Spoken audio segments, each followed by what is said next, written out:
Podtacular, episode 285, World of Halo 4 campaign for April 26th.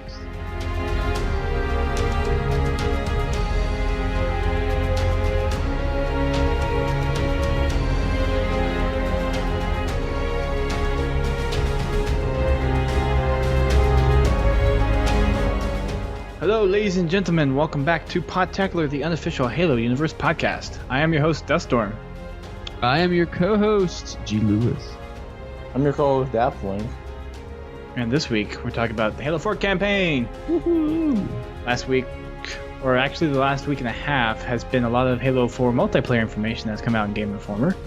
And this past Monday, as we mentioned on our last show, Game Informer released some information on the Halo 4 campaign, and today we are going to talk about that and the Waypoint Bulletin that came out yesterday.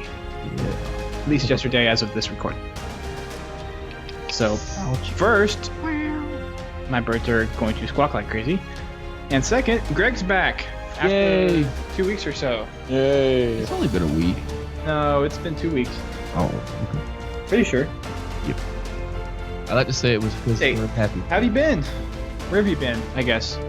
Do you want me to say on the show? I'll tell you later. Oh, I mean, I know, but for the people out there, they want to know something. Oh, okay. Well, I was gone for sad reasons.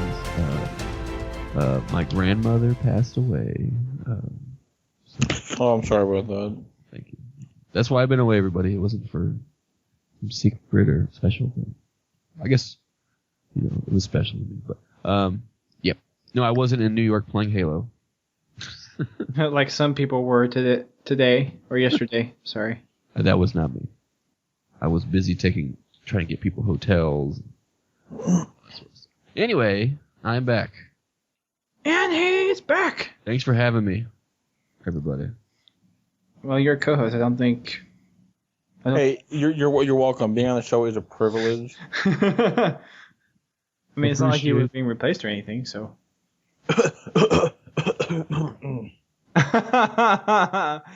Is that jealousy I hear from Daft? Not jealousy, it's implication. What's he jealous of? Of taking over your position. Who, mine? I have a position? I thought I was just the dude who came on and made fart jokes. I didn't even know I had a position. I feel like I should wear a name tag now. Is that what you feel the term co-host is? GLewis. Making co-host. fart jokes. I thought I was.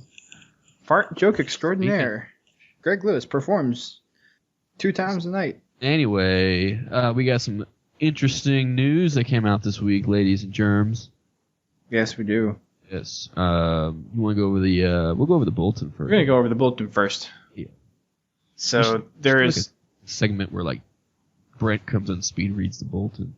Fine. in his sexy announcer voice. Yes. Read. And now The bulletin with Brent.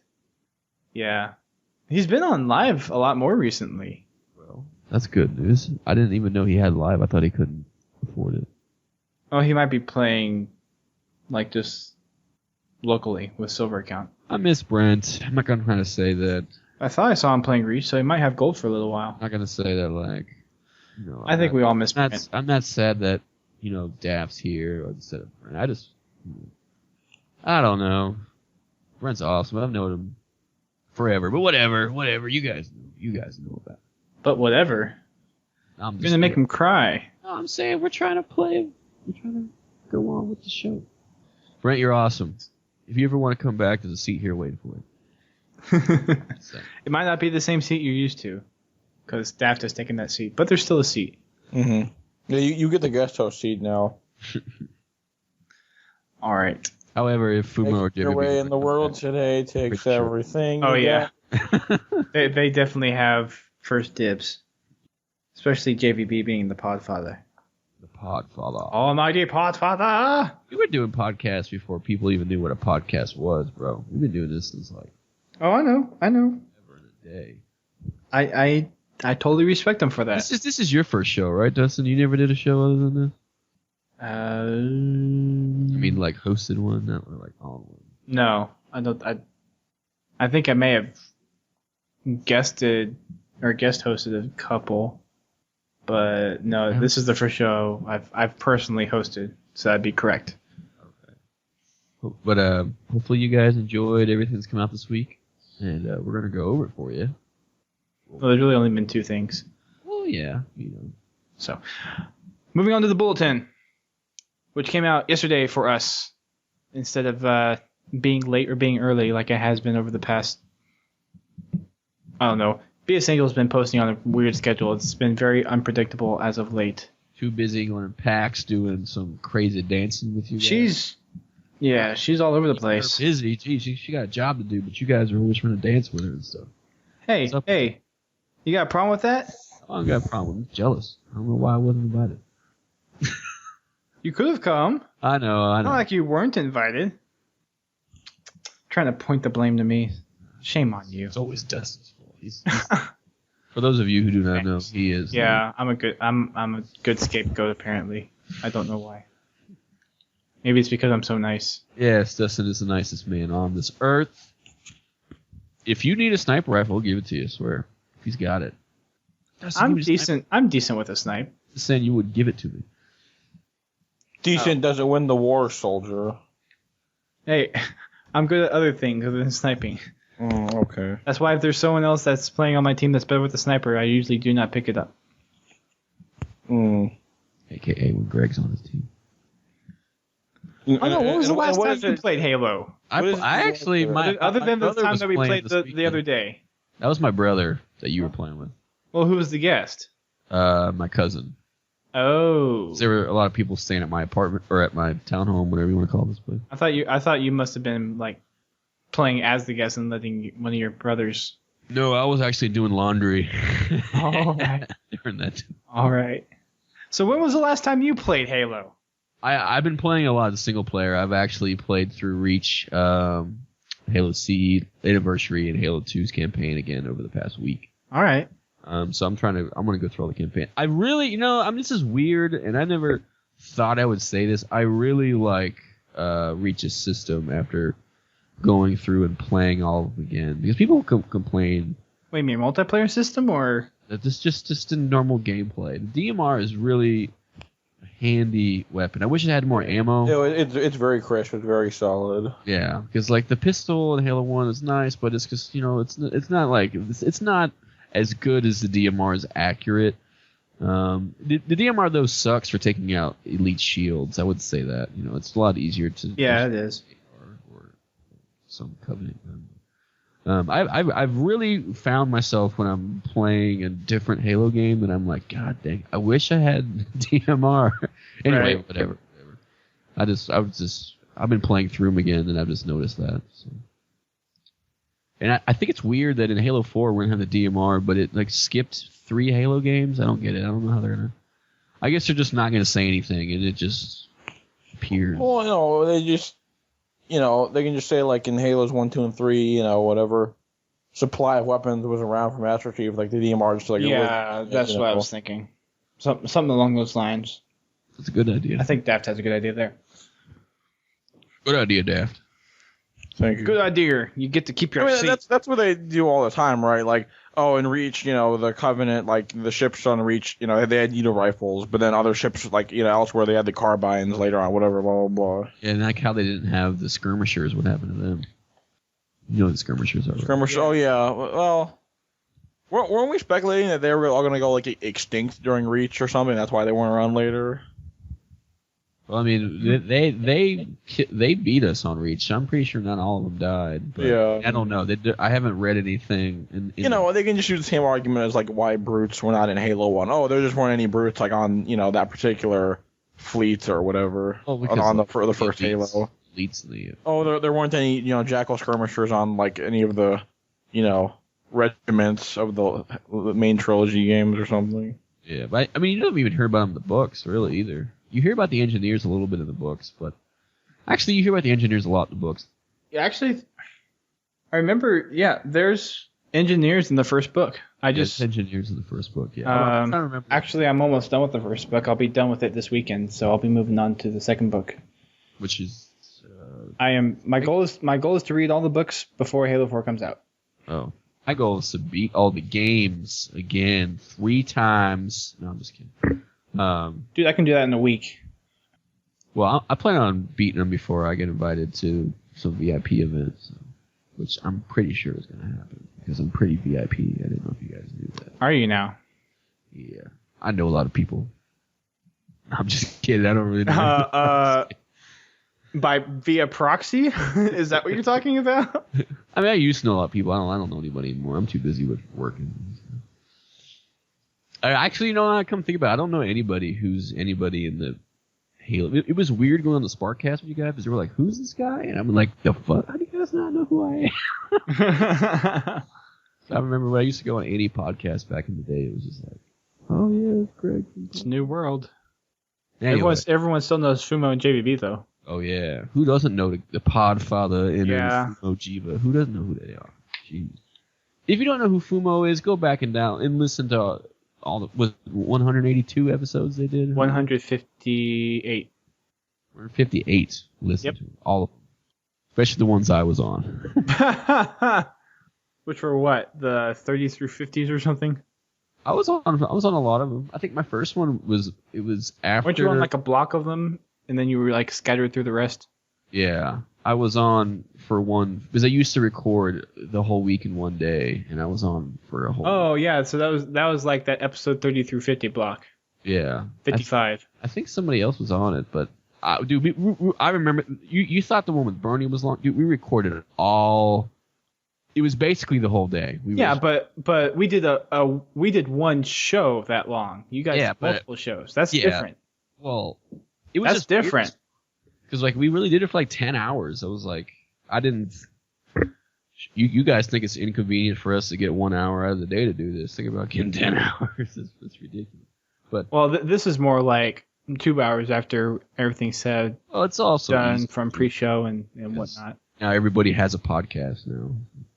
Back in the day when Fumo was like a pioneer of this crap. Hey, it's not crap. No, okay. Of this medium, of this art. Just saying, watch your mouth, boy. He'll come back and bite you in the butt. No, I meant like, I didn't mean it was, I don't mean disrespect, I'm sorry. If it's... The first show you were on was episode 42. Yeah, Greg, you are being a little blasphemous right now. Daft is going to request to take my seat over. Is that what you're trying to do, Daft? Mm-hmm. On the round of seditious comments about, the founders of the establishment. I didn't say anything bad. I meant... Anyway, I don't think we should go over this on the show. I'm confused now. Anyways. So the first thing on the Halo Bulletin for this week is that 343 has released a premium theme from the Halo 4 concept art. And it looks fantastic. It looks pretty nice. I am tempted to download it, although... I'm probably going to buy it. I'm not quite sure yet. It's cheap. It's only what? No, what was that? $250 or something? 240 points, which is $3. Yeah, come on, guys. Come on. Everybody, let's just donate $1 to Dustin. Everybody, the first $3 will go toward his new Halo theme. You guys bought me all the updates for Halo 3, so I'm pretty sure we can scrape together $3. Heck, we bought a 360 for Fumo. Yeah. Although that was a different time, pretty much. That was when the community was a lot more involved. 1,000 people listening to this dang thing. Yeah. We're lucky to get that. I think I gave $75 to that. I can't remember. I don't know. Hey man, Game Changers, did they make their goal this week? No, they didn't. I think they got around 12,000 and then it kind of just stopped. Yeah. When your forum is comprised of what, like 10 to 15, let's say 12 to like 20-something year olds. Yeah, below, under 21. Your national trust is going to be a little, scarce, depleted. I'm not really too worried about it. I mean, we pretty much do this for fun. I mean, the listener base is definitely diverse because, I mean, we have lots of different people listening to it. But in terms of the forums, yeah, the forums are a completely separate entity from the podcast. It's just because, like, you can get to the podcast so many different ways. Like, you actually don't even have to go to our website. You can get it. Yeah. Of course, considering Mitt Romney listens to us, so we should get a lot of money from him. Mitt Romney. some of those Bain Capital. Podtacular, now endorsed by Republican candidate Mick Romney. Yeah. If he gave us a couple $1,000, that's not true, by the way. I'd say I'd vote for him. Like I said, we were propped up by TARP Fund, which is the Republican Party itself. No. We are funded by Republican Party boosters. No, we're not. I never got into this TARP money. Funded by donations, and that's it. You're funded by Republican boosters, donations. Nope. Yes. Nope. Are you bashing your own party? No, anyway. I'm. Have I said one negative thing about the Republican boosters? If anything, I'm endorsing them. Okay. I thought you were saying something negative about it. I didn't know where you were going with that. I'm sorry. But once again, I redact my statement. I mean, Mitt Romney gives like millions to the Mormon Church. He can give a couple million to us, right? I think we should go for tens before we go for million. You in politics? Wouldn't that be weird if we had a presidential campaign ad on Podtacular? I mean, it would get out to a couple thousand people. What we got, like 15,000 people that listen now? No. Our average is still about 2,000, 2,500. I mixed up the zeros. Yeah, you mixed up some zeros. I say 15. I mean, I don't know if that's worth $10, but I'm pretty sure that's worth $10. No, we're ad free. So that's why you go on the forums and you see, come buy this Chinese wedding dress. Right? my advertisement made up of broken English. Yeah, that's been the big problem. Those advertisements are not endorsed by Podtacular. I need to get the new forums done. Yeah, I mean, spring break is almost over, right? So Justin doesn't have spring break. He works for the government. Yeah, I don't have. And I've been working extra hours this week. But that's cool. There's a lot of extra stuff that basically there's nothing new came out of this bulletin except for what Dustin already mentioned. A theme. Yeah, everything else is kind of like clarification points, and I'm really personally happy. I know some people really didn't care, but I think it's cool that they came out and said that the weapon drops, basically this is what they said. They said can be considered not at all random, which is nice. Yeah. You can make it to that. Well, that's in the part that we're actually going to read off. Sorry. You go ahead and read. Well, I mean, we'll take this as like it's a submission, and we'll just read each of us read the section. So 343 put together a nice condensed version of all the information that came out from weapon drops to Spartan hops. Is that what you mean? Yes. Okay. Yeah, you go ahead and read the first one. So this is basically a wrap up and clarifications of everything that was revealed through Game Informer for the last week and a half. For those of you most of this was already clarified in the Sparkcast, but for those of you who don't listen to the Sparkcast, this is for you. This is kind of the wrapped up version. So as far as weapon drops go, from the bulletin, traditionally power weapons spawn at set locations on the map. After looking at what has worked in the past and what we wanted to change for the future, we decided to build a new weapon spawning system from the ground up for Halo 4. Our primary goal was to make the system accessible to both new and returning Halo players, and also to make it fit within the context of Infinity, a massive vessel that is the new home of Halo multiplayer. Initial weapon spawns happen at the beginning of the match.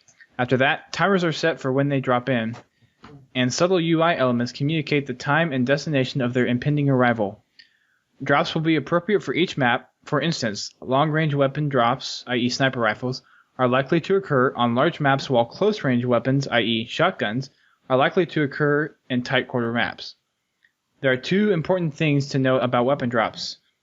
You'll have the ability to customize ordnance in custom games, and not at all random is a more accurate descriptor than random. Yeah, the only thing I have to say about that is I'm pretty sure that they're going to have it in Forge, but is there going to be a way where we can just put weapons down on the map and do it? Yeah, there's still going to be ways that you can set weapon spawns. When I was reading different people's take of playing Halo the past couple of days, they've said they don't see any... Okay. They're not sure because, they're not really told so much. They're really just playing the game that if somebody dropped the weapons or whatnot, but they don't really notice that any of them are actually on the map already. What, you mean in Reach? Yeah, no. In Halo 4, how they've been playing over the weekend. Okay. In New York, a lot of people have been saying that they haven't really noticed any weapons that are on the map that aren't by the weapon drop system. That just aren't, just not a DMR over here on the left, always in the same spot. That's what I was wondering, if they're gonna have an ability in Forge where you can just drop weapons here and it's always gonna spawn there. I'm pretty sure there is. Yeah. I think they've pretty much said that in the Sparkcast. Sparkcast. Sparkcast. Sparkcast. Okay, I'll read the next one. This next one is entitled "The Player Spawn System." You value. Okay, you cool? Yeah. Oh. I was just me. Okay. Yes, Greg knows how to read. Evaluating the average number of living I wasn't doubting your reading ability. players on the map at a time, how long it takes to see an opponent, how quickly you can get back into action after dying, the length of time you're dead versus the length of time you're alive, and overall expected the span. The spans were all things were considered when determining the player spawn system in Halo 4. Ultimately, we opted to give players freedom over this feature. So in certain modes, not all of them, players can control the timing for when they spawn.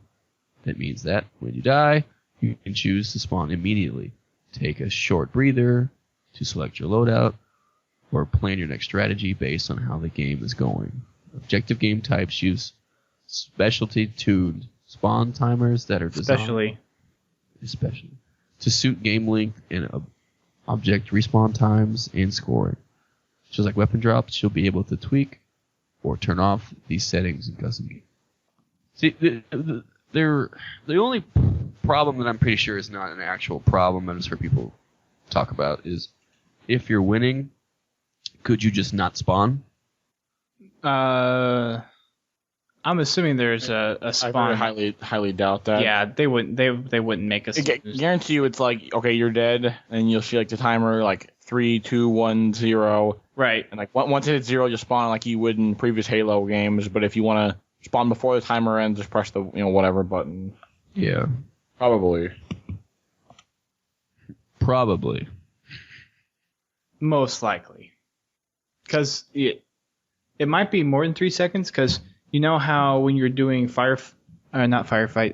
invasion, that you can cycle between people to spawn on, and there's that initial countdown.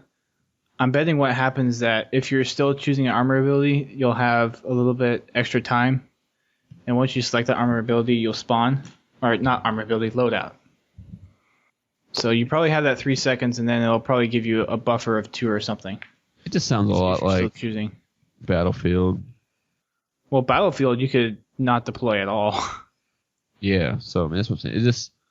That's why some people have brought it up that they've thought that, does this I mean do not think they're going to do that. Yeah, I mean, I personally don't believe that that's good. There's likely a set hard limit on the time. Yeah, I just realized how much 343's website looks like Podtacular.com. I just realized that. Podtacular.com's been a website for a long time. Anyway. I don't know. Well, I'm not sure how long we've had this theme. We've had it since before 343 website. I guess there's actually quite a few differences, but yeah, there are definitely a good color scheme. Yeah, there are a lot of color schemes that are blue and dark. Yeah. I've noticed, but so player spawns. Think of it as an additional option to spawn instantly, not anything that's really changing the system of spawning in Halo. I don't think it's gonna be as drastic as everybody thinks. It's not. It's gonna speed up like Slayer game types. I really only play objective games unless I'm playing MLG anyway, so this isn't really gonna concern me. So, all right, sprint, Daft. Sprint. Wait, you want me to read this like straight, like for word? I mean, you don't have to. That's what we've been doing. Yes. This is a free country. Just making sure. The decisions people make in matchmaking give us an invaluable amount of information about both the game and various gameplay elements. The information we gleaned from Reach allowed us to learn a lot of lessons from armor abilities. That and the balancing we've done with the sandbox led us to make the decision that everyone will have Sprint in Halo 4, meaning you will no longer have to choose between base mobility and an extra ability. Oh, that rhymes. Oh-ho. The levels in Halo 4 are designed for this faster mobility. Perhaps they're bigger than, I don't know. You're continually driven right back into the action, not away from it. You can try to use Sprint to flee combat, but you're not likely to be successful because everyone else will have it too, thus ensuring someone will be right on your tail, shooting your back while you attempt to escape. Well, will they be really able to run and shoot at the same time? I doubt that. Well, it's going to be 2 different buttons, but I doubt it. Yeah, and probably causing your untimely demise. Thanks for that, optimistic viewpoint 343. So it's also worth mentioning that just because everybody has sprint, base movement is not slow. If you're familiar with previous Halo games, we looked at the speed and mobility of Halo 3 as the inspiration for Halo 4. So basically, it sounds to me like they just looked at what loadout people chose a lot and Reach. Yeah. Well, Sprint is a pretty standard loadout, and as they were saying in the... Because I would use Armor Lock if I didn't want to be called a noob. But I would say having Sprint as standard fare would be like just them just basically trying to be a modern FPS at this point. Like Sprint. You know? It's just I don't know. It just doesn't make sense in Halo. I don't know. Whenever I'm playing... Well, Halo, then Frankie does not agree with you because they said on the podcast that as a Spartan, you should be able to sprint. You're a superhuman soldier. Yeah. Well, no. Anyway, I'm not trying to say that in the context of the lore. I'm just speaking about gameplay. I'm not trying to say lore. Greg, your mic is quiet. In lore, I don't disagree. You mean realism? Yes. Realistically, yes, a Spartan should be able to run faster than everybody else. Harder, However, in faster. Strong. gameplay, I don't like the idea of sprint. It doesn't seem to work for me. I use it, but I guess I just have it. I don't really ever use it. It works in just about every other FPS. I don't see why they wouldn't put it in here. To be honest. Not really on the other first-person shooter that I play really has like random weapon drop, weapons everywhere. It's different. I mean, it's different. I'm pretty sure it's not going to be as weird. Like I'm gonna say personally for me, it just feels weird to me. I'm not gonna say it's a bad game. It's probably like I said with everything else. It's not gonna. All these little things are not really gonna impact the game where it's gonna break it. It's just adding something different. Right. Moving on, Forerunner Vision. This sounds. This awesome. is the new armor ability for Halo 4. Forerunner Vision, one of the armor abilities that... Well, okay. Wow, I basically almost said that verbatim. One of the armor abilities that will debut in Halo 4 is still being tweaked, so I'm going to keep the details light today. While it's being described as letting you see through walls, it's more accurate to refer it as sonar, where it sweeps out from its origin point to detect surrounding objects. As with all armor abilities, it has trade-offs. There's a delay before you get the knowledge of where other players are located. Situational awareness is affected by the visual treatment of the mode. In its current iteration, it can be best described as shimmery. And other players within range receive auditory cues when you activate it, so they will know when you are peeking. We'll share more about this armor ability and others in the month leading up to launch. This just sounds too much like it's going to be the new armor lock, but I think it's not going to. Why would it be the new armor lock? Because people are going to find out reasons to complain about it. I don't hate armor lock. I like it. I would use it if I wasn't called a noob. Well, the thing with armor lock is that it just stops gameplay. This doesn't really stop. Well, he means it's going to be the new obnoxious armor ability. If you're going to be running like forward and then you're going to hear the whatever noise it's going to make, you're going to stop. It's just like camo. Someone using camo with the radar jammed. You can still shoot them too. I suppose that's true. Because supposedly when I was reading this with somebody else, they say when you first turn it on, it kind of blinds you for the first couple seconds. So that may be one of the ways they're. I'm thinking Splinter Cell almost. I'm thinking the ODST night vision. Except you can't see through walls. You can't see through walls. I think a more recent, really good example would be the current Tom Clancy Ghost Recon Future Soldier multiplayer beta going on right now. Which is fantastic, by the way. Yeah, plug. If you're that money. if you what you can do is the engineer class in the beta has a stun gun, like a taser. You stun someone, they fall down. You can like hack into their data, and so you can get like the enemy team like all on your map. And besides that, it also shows each of them as like a red silhouette, even like behind walls and stuff. So like your team knows where they all are. That's pretty awesome. And so it isn't that overpowered or anything in that game. So I mean, it should be fine in Halo probably. Well, I find in one thing that in Halo, it matters less to know where they're at, because like in Battlefield, once you know where they're at, that's about half the battle is figuring out where they're at. In Halo, it's not really as much knowing, because you pretty much can already kind of tell where people are generally going to be, and kind of already be prepared for it. I don't know. A lot of MLG and competitive is always knowing where your enemy is, where your enemy is going to spawn, what weapons are where. In general terms, you know where they're at. Like, you know they're in the shotgun room. I mean, you don't really.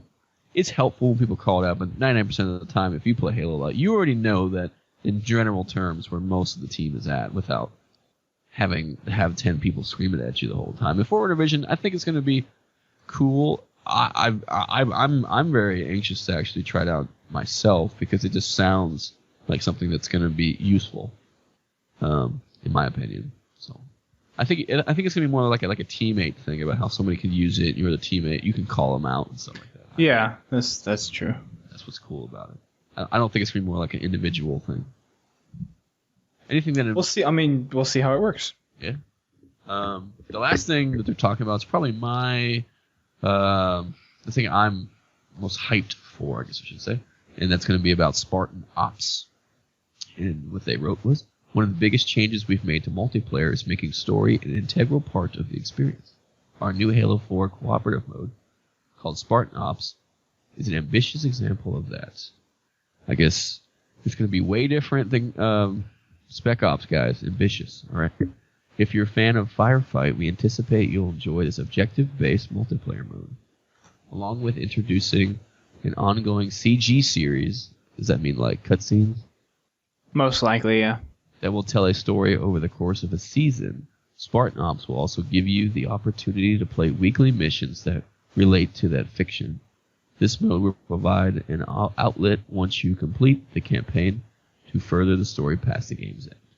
Spartan Ops is part of the Halo 4 package, i.e. it's not paid DLC. I don't know why every time I read about this it makes me think about Shishka, but it just seemed like this is the kind of stuff that he was doing.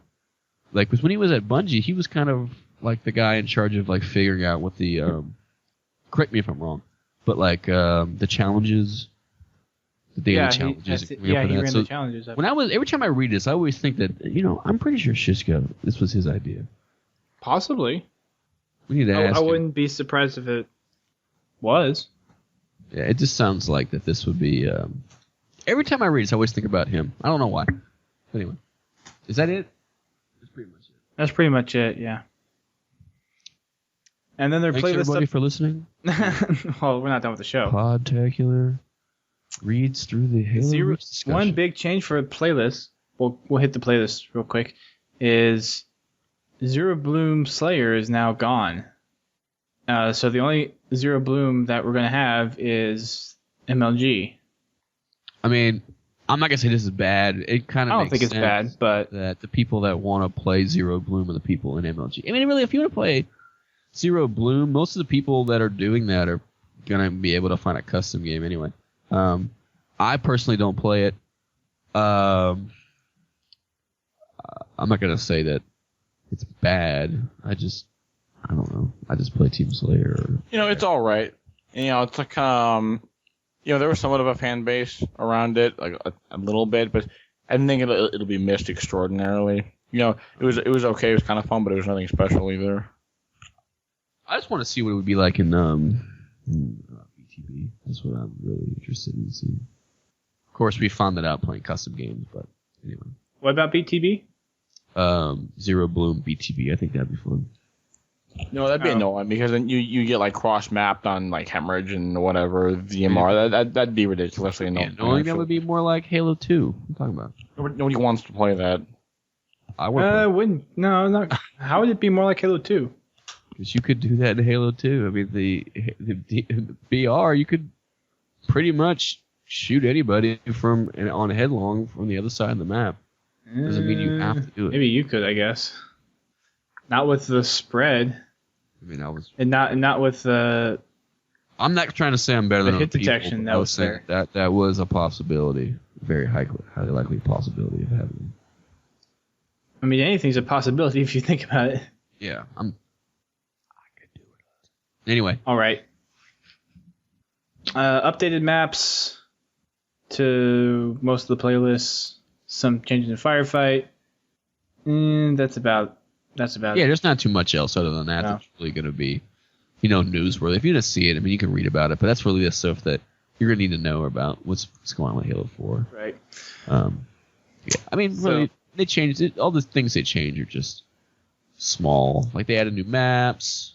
Yeah, but they're all taking community feedback. So actually added a lot. I actually really like that they're still maintaining Reach's matchmaking. Even with Halo 4 on the horizon, they're still trying to keep Reach fresh for the time being. I like that. Yeah, they're listening to the people on the forums. They're paying attention to the stats they're receiving, on which playlists are getting attention. Well, I guess one big thing that they did say that I guess we didn't go over was team objective. They kind of made it. You get more credits if you win, basically. Because before it was kind of just based upon your performance in the game, but now you're going to get more if you actually win the game. They didn't really say you're going to get double, but it kind of seems like you might get double if you win. Huh. All right. Interesting. That's what I took from it. So. Custom challenge of the week is 1,500 headshots and firefight matchmaking. Oh, you can do that. Shit. Well, that takes, if you're doing Gruntpocalypse, it's 120 per firefight. You could do that in a day. Yeah, you could, but that's Skull Trust. What, 13 games? I mean, that's if 14, they're all headshots. I would just say 13 games. Yeah, say 15 to be straight. It's 13. Well, that's if you didn't miss any. Well, that's giving you a buffer. That's giving you a buffer of 60. I forgot we're talking about Dustin here. Anyways, he doesn't create that custom challenge, and you will get. And once you complete it, create that custom challenge, complete it, and then you will receive a bonus of 15,000 credits. Build it, and they will come. Indeed. Now on to what should have been the bulk of the show, but we talked about the bulletin a lot, is the Game Informer article that came out Monday, titled "The World of Halo 4." I'm just tired of reading Game Informer because they don't know anything about Halo. It's just you can just tell. Well, they're the ones that got the exclusive. Yeah, I'm not saying anything bad about you gave it the Game Informer, so I'm just saying that whoever is writing this it's causing more trouble than it's actually helping. It's cool, we get random weapon spawns. Awesome. Don't just say that's the only way you get it. That's the way they made it seem like.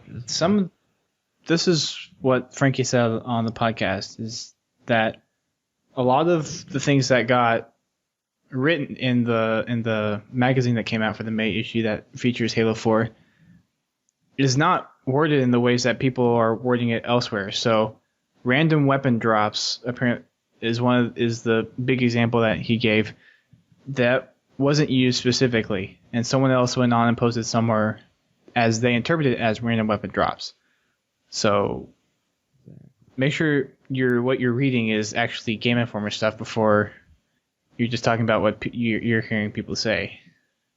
And that's one of the things as gamers that a lot of people are just going to get wrapped up in, is the whole interpretation of things and trying to associate it with other features in other games. And Call of Duty's definitely been one of those big comparison games because it's one of the other big shooters out there. Exactly. So they're going to try to find as many similarities and possibly name them as such. I don't know about you, but every time I look at Infinity, I just want to be on that damn ship. That thing. That ship is pretty massive. For those of you who don't know, Infinity is the multiplayer hub that we will have in Halo 4. has a lot of like Forerunner-esque look to it. It doesn't. I mean, Well, it looks like a human ship. I'm pretty sure it'll look more human when you get up close to it. But just looking at it from these pictures, it looks. well, if you read the description that it has, it says that the ship has a lot of technology that was envisioned of the Covenant, and the Covenant stuff was actually inspired by the Forerunners as well. If you read the books, I think. So you're going to see a lot of the Covenant trickle ships down. were stolen. Were just like Right. Forerunner ships just chilling, and So if you're on this article, if you look at the picture and there's a ship that's right below it, that almost looks like a carrier. Or no, not a cruiser. Sorry, not carrier. what do you mean? But Like, Covenant cruiser. oh, a Covenant cruiser. Okay, I got you. Yeah, I thought it looked Covenant too, but it has to be human. It is human, but it looks like a Covenant cruiser. Yeah, but how it's like it flares out in the middle, kind of like a Covenant cruiser does. Right, and it has a little bulbous thing on the front. You think they got glassing abilities? I mean, Probably it works. Why the heck not? I mean, if it's the most powerful weapon in the world, why not use it? Well, they didn't necessarily say it was a weapon. I'm more interested in why in the world we're fighting Covenant again. Anyway, I mean, I'm not complaining. It's traditional in Halo. I guess that's true. That's a good answer. It's like a staple of Halo at this point. You know, fans are so used to it. Like Well, there's Covenant remnants too, fight zombies. which are probably. I'm betting one of the things is that the Covenant found the beacon before the humans did. I'm guessing. Well, who is the Covenant? The Covenant isn't even the Covenant anymore. You think it's gonna be called something different? Just because we defeated Truth on the ring and most of the Covenant was shaken about it doesn't mean there's going to be small factions still left over. Aren't the books though pretty much that occur after the new Forerunner books? Pretty much just saying that these guys are not really banding together, and especially the elites. That's what I'm surprised about is the elites fighting us. Well, the most recent book in terms of a timeline that we have is Ghosts of Onyx, right? No, Glasslands. Glassland was after. I'm pretty sure because Ghost of Onyx is No. I thought these three books that have come out are supposed to be pre-Halo era, like Forerunner, precursor stuff. You want? Oh, I thought you meant like the most recent. Because No, Ghost of Onyx in terms is of in the middle timeline, like Halo 2. In lore timeline, Ghost of Onyx is the most recent. No.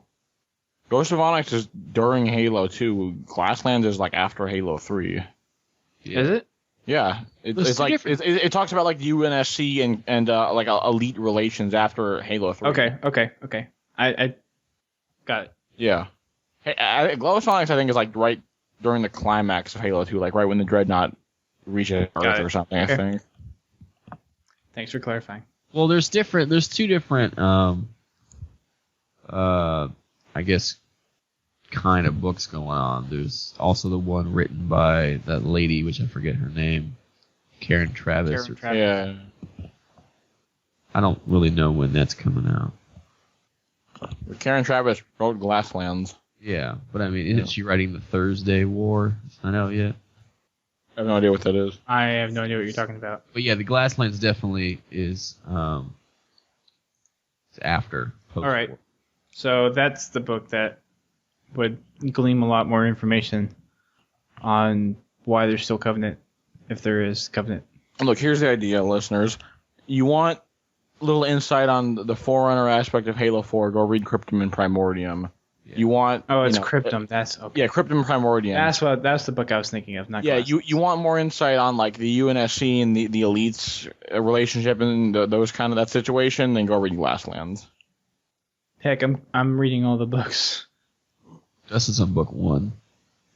Well, I'm rereading. Okay, I've read it before, but I'm rereading so I can get a full storyline kind of developed in my head before Halo 4 comes out.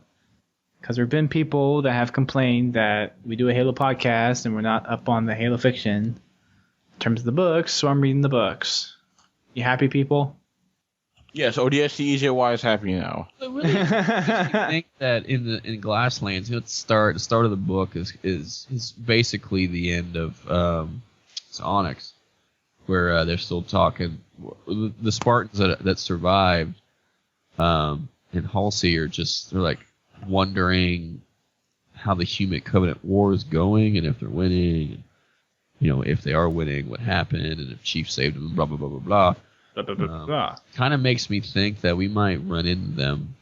So I personally would like to see other Spartans and Chief in the next trilogy. I would say that's almost a must. Yeah, with so many other ones, I mean, I think that we're going to run into them eventually. I mean, heck, the world in here might be somehow tied to the Shield world that's in Ghost of Onyx. There's been a lot of speculation on that. So we don't know yet. Yeah, I mean, we don't exactly know. But, I mean, at the start of Glasslands, that's how it starts out. I mean, the Dyson Sphere the Chief is headed for might be the same one as the Ghost of Onyx, or even if it is a different one, they could all be linked with the network. Yeah, there's just some network of teleportation or something, right? Right, and granted, I haven't read the book, so I don't know about this too much. And if Grimm's listening to this, he's probably yelling at it as MP3 player right now. But there is a possibility that these are somehow linked together, and there's some slip space properties that can allow for having this one world connected to multiple shield world things. So I have to read more up on it. But if you guys have anything to comment about it, you can always send us an email and help clarify things. On Glasslands? Or just in the story in general? Because, I mean, it just seems like... No, just, like, about what we're talking about. Look at Glasslands. What their thoughts on are the possibilities of these two shield worlds connected.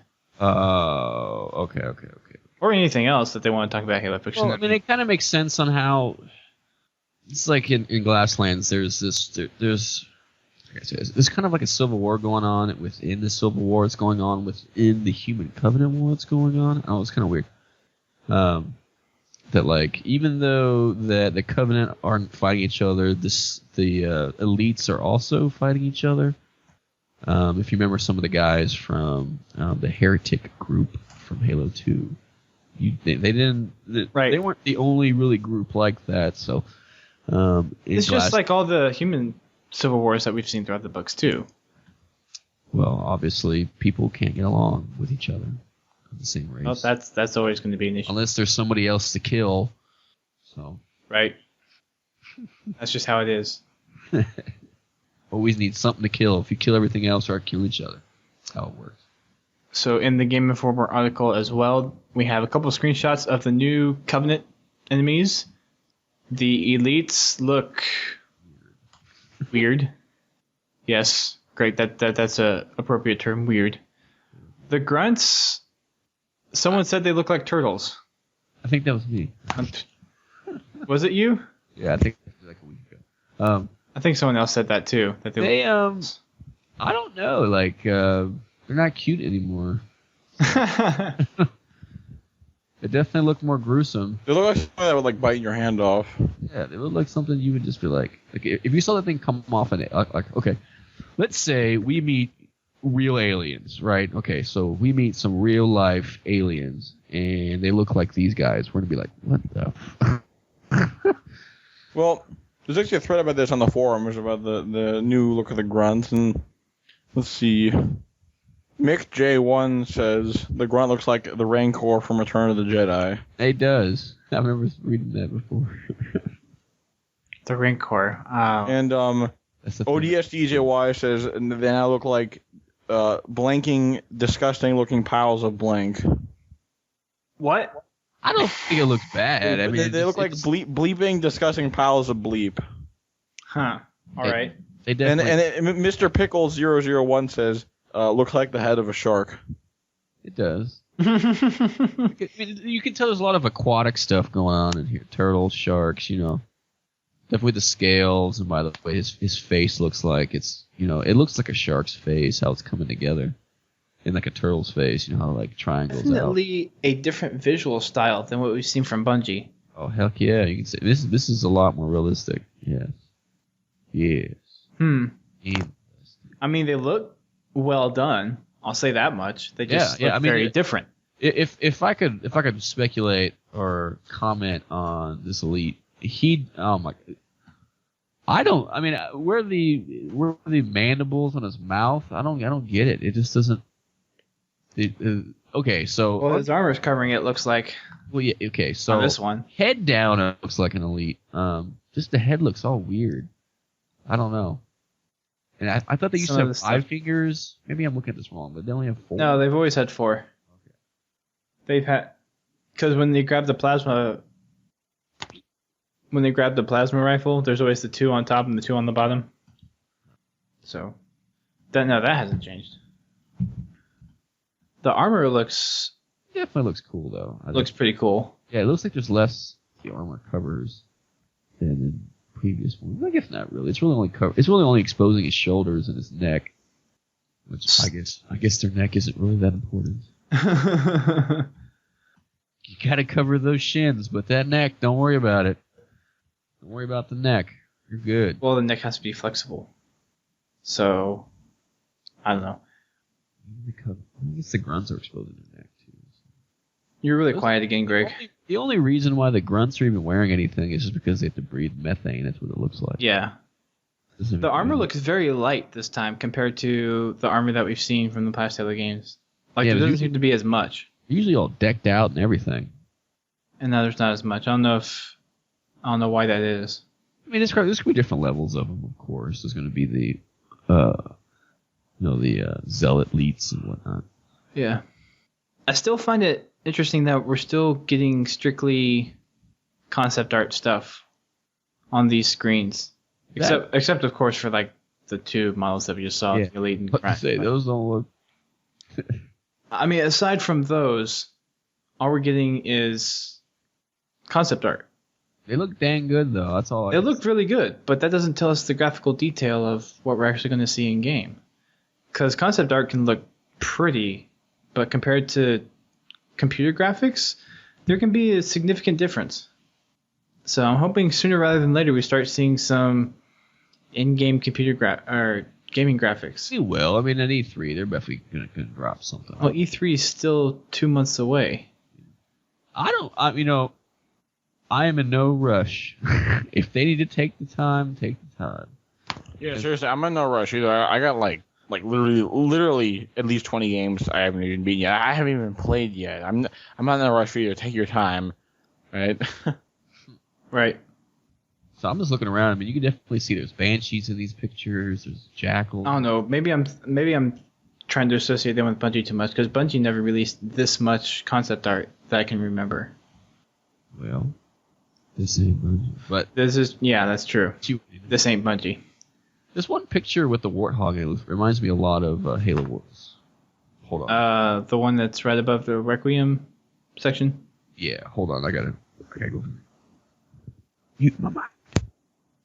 All right. Awkward. So, there's quite a few concept arts on here, and they actually make for some pretty great backgrounds. IGN has a bigger collection of them. I don't know exactly where you can, if there's a link to them all, but I know there's a Halo 4 section that you can download a lot of these, and you can use a lot of them as wallpapers. So going from the top. Yeah, my computer's desktop wallpaper is actually one of the concept art pieces for, was it Warhouse? Yeah, I think it was Warhouse. It's like it's the one where it's like in space. There's some like big like structure and floating in space. I guess it's the Warhouse itself or something. And there's like a pelican in space, like I guess going into a hangar or something. Have you seen that one? It was on one of the recent bulletins a couple weeks ago. I think it was the bulletin where they talked specifically about Warhouse. Yeah. All right, that was a few weeks ago. Yeah, that was a few weeks ago. I probably would never remember that well. Looks pretty sweet. I'm sure it does. So let's start from the top of this article real quick, since I know you want to get off soon, but let's take some time to at least talk about this for a little bit. Okay. So Halo 4 is, as we know, it's 5 years after the events of Halo 3, and Cortana is on the verge of losing her mind or going rampant for AIs.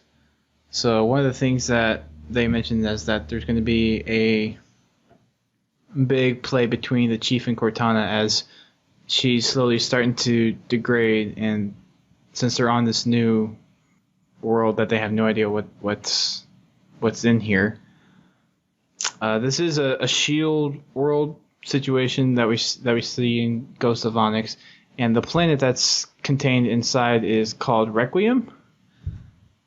Oh, cool. Yeah, that's an interesting name. So the Fort into Dawn is falling towards the outer shell of this shield world, and once it eventually passes through, they liken the events to what we saw in Halo 1 when we crash landed onto Halo for the first time. So there's probably going to be a lot of similar gameplay elements that we'll see in there as Chief is wandering around just exploring. So I'm guessing if 343 is really invested in any kind of exploratory missions or objectives, that we'll see a lot of them here. And I would almost go to say we'll see similar type of things happen in the Spartan Ops missions. Because having this whole open world mentality, there's a lot of stuff that you can do in terms of having side objectives and missions. Definitely. Yeah, I mean, the Spartan Ops missions, they can just have simple missions, go in here, kill a bunch of guys and get out. They could have, capture some data core. They could, have you defend the base or, defend some extraction point, like from waves, like therefore, like the firefight fans are like accommodated, etc. Right. So apparently, Requiem is an artificial world, right, created by the Forerunners. Right. So, I guess that's what all the pillars are for. Although they look like they're floating, right? Well, there's a piece in here, and so this is in the Requiem section. It says, take a closer look at the art, and you can see that the pillar-like objects are actually hanging from above. So the outer shell of the shield world is actually having these pillars come down, which makes me wonder how big are these pillars and how close is the outer shell to the shield world? Probably like enormous. So that's pretty freaking huge. Yeah. And what do these pillars even do is another big question. Yeah, I mean, it might just be a structural thing. I mean, it might not be super significant. But I think, didn't they say, I'm pretty sure they said in the Game Informer article that when you're in the shield world, when you look up, it's like you see like the ceiling up there. It's pretty high up, but it's just, gigantic ceiling. I think I think there's supposed to be like stalagmites or stalactites on it, although I'm not certain on that. Maybe It'd be stalag. Yeah. I don't even know. Stalactite. Because if you're on the shell, I'm assuming there's gravity there. It would be stalagmites, but if you're looking at it from that actual world part of it, it'd be stalactites. Yes. So, I think that's what You read what I wrote. Yeah, we're finishing up. So there's another picture that we have here that is rumored to be some kind of sarcophagus or storage chamber that's at the bottom. If you guys are looking at it, the bottom of the first page. Oh, okay. That's like a forerunner? Oh, okay, yeah. It looks like a big. It looks like actually a gigantic Like a coffin. cryopod. A cryopod. Yeah, cryo chamber. Oh my Yeah. God. Hopefully that's. So we don't know. Hopefully. We don't know what's going to be in there. I'm assuming that it might be one of the key characters that's in the books that have come out recently. Forerunner are that big, or there's more than one person? It could be a person. It could be something else. Heck, it could be the Flood even. If you want to go that far. Human installation. I'm pretty sure if they knew it was the flood, they wouldn't be like, hell no, I'm nuking that thing from orbit. Well, you never know. 10 Mac rounds in that thing right now. You're really quiet, Greg, by the way. Oh. Sorry. But we don't know what it is, and we probably won't figure out how to open it until later in the game or later in the trilogy. So all we can do is just speculate until either 343 tells us something about it or the game comes out. Who knows? We may never even see this thing again. We might not. Although, if they're putting concept art about it, there's definitely some significance about it. Yeah. And it could be... at first, I thought it would be some kind of ship of some kind, like a transport, or possibly an escape pod that got captured by the shield world and got brought back down. So it could be a number of things with how it's designed. I think it's cool that we're going to have a lot of Forerunner stuff going on. We'll probably learn a lot about them. Maybe even some about, humanity. Yeah. We are the Reclaimers. Indeed we are. There's another section in here that's near the end of the article talking about how the environment is going to seem more alive and the Forerunner artifacts are going to be more or less more active than we've seen them in previous Halo games. So I don't know if that's going to be as a result of, since we are the Reclaimers, if it's our presence there or if no one's been here for so long, and since we've come back now, things are starting to ramp up again. And what does that mean in terms of what's happening on Requiem? Is there's got to be some kind of other plot line here that's going to take place that's specific to either the Forerunners or the technology that's somehow hidden on this planet, or the Shield world, to be more specific. It also says in here, Requiem is a special variation on the Forerunner Shield world. Among other things, Shield worlds were constructed by Forerunners as places that would remain safe from the Halo pulse.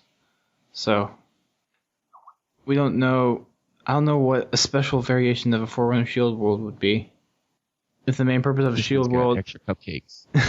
The other one. If the main purpose of a Shield world is to just protect beings from the Halo pulse, maybe there's an archive of some kind of the Forerunners hidden here. There's a lot to speculate. Yeah, I mean, the point is that they're basically trying to get across that, hey, we're getting in depth in this. Get ready for it. If you were just thinking that we were going to half-ass this thing, you guys were wrong. So, they're just going out there to tell you, hey guys, we're actually kicking butt at this, so right, stop freaking out. I think the information that got released over these last 2 weeks has definitely reassured a lot of people, and hopefully it'll bring some people back to Halo. As far as the campaign goes, there's still a lot of information out there that we don't know of, and it seems that they're letting more multiplayer information out than they are letting information out about the campaign, because the only stuff that we've heard about the campaign is this article, some of the screenshots or some of the video clips that we saw in the Halo First Look with Master Chief. Well, I'm pretty sure it's just because of what they are planning to do down the line. I'm pretty sure at E3 will be a lot of campaign stuff. They're gonna show something in the keynote that's gonna be campaign related. Yeah, I'm sure they will. I'm sure we'll get a significant chunk of each little piece that's going into Halo. And it'll be just enough for us to whet our appetites, but not completely feel satisfied. So, 343. Satisfied on November 6th. It's all right. 343, keep doing a good job. Invite us to VIP parties. Yeah, concept art looks nice. Yeah, VIP parties would be nice. Justin lives in Washington, D.C., just so you guys know. It's about 2 hours away. 2.5. AKA, he can get there damn quick. What's Right. ETA? Damn quick. What's that from? That's from Halo. Oh, that's That's right. right. Sarge says I that. said 3. Yeah. ETA, damn quick. Stand by for pickup. Forgot about that line. All right. Anywho. So if you have any comments about the article or anything about the campaign or the books, yes, I know we're not quite as qualified as some other people, but we do know qualified people. Or Dustin's awesome sniping abilities.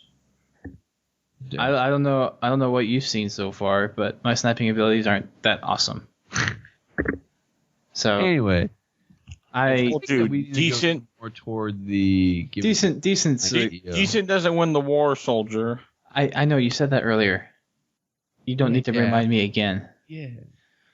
If you have any comments, go ahead and send them to submissions@podtacular.com, or you can use the green button on the homepage of our site, which is at podtacular.com. Imagine that. I know, really. You can also call in to our new voicemail, which is 206-339-6937. Again, sorry, no fancy acronyms. We had to get a new number because our old one expired.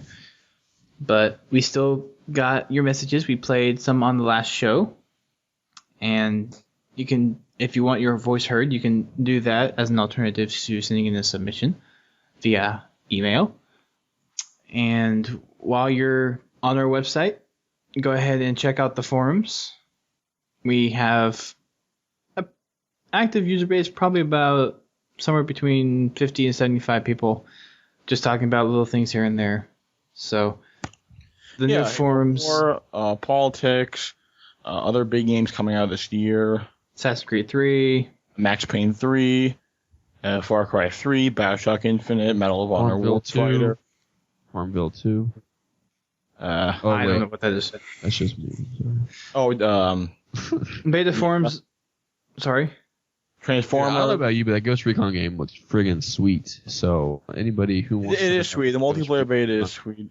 The only games are really on my radar right now are Assassin's Creed 3, Borderlands 2, and Halo 4. Oh, and Black Ops 2. Sorry. Black Ops 2. Oh yeah, they got that reveal coming up on May 1st or whatever, right?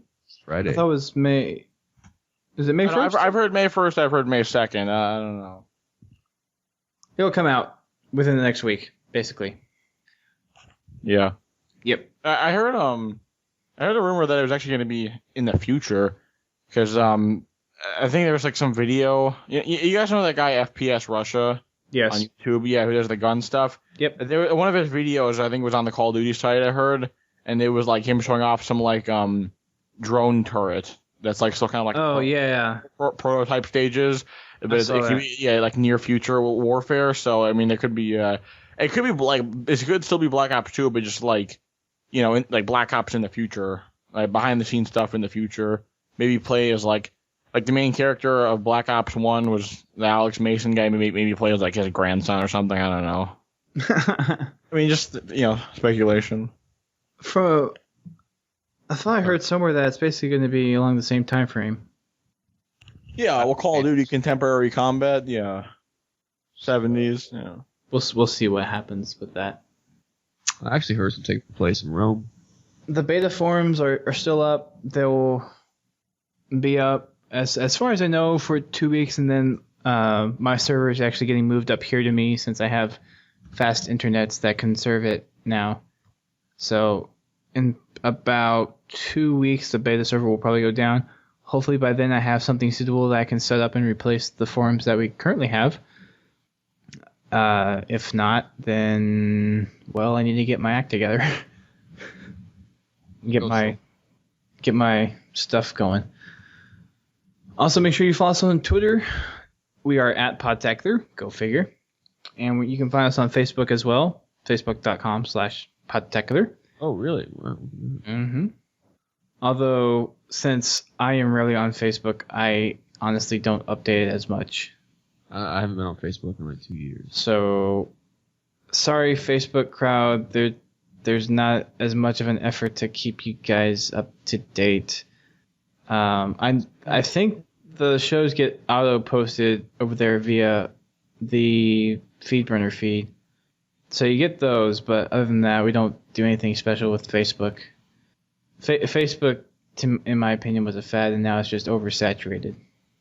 So, honestly, don't care about that much anymore. But Twitter, we're going strong on Twitter, and that's, I believe, a wrap for our show. I don't know if we're doing a show next Monday. We'll see if more information comes out between here and then. We might just do one show next week. We'll have to see what happens. But come about the middle of May to the end of May, we'll pick up the 2 shows a week again, and we'll have some special guests on. And we'll look to get some of the forum members back on the show as well. I know some of you guys have been wondering when that's going to happen. Summer is the time that's going to happen. Summertime. Because that way we have a little bit more flexibility to get people scheduled with not having to worry about school schedules and studying. Although it doesn't really matter for Greg and me since we're out of school. Yeah. What? But for the rest of you, which are most of our members are younger and still in school, we'll get you on the show at some point. So that's it. Peace. Keep on firing trucks. See ya.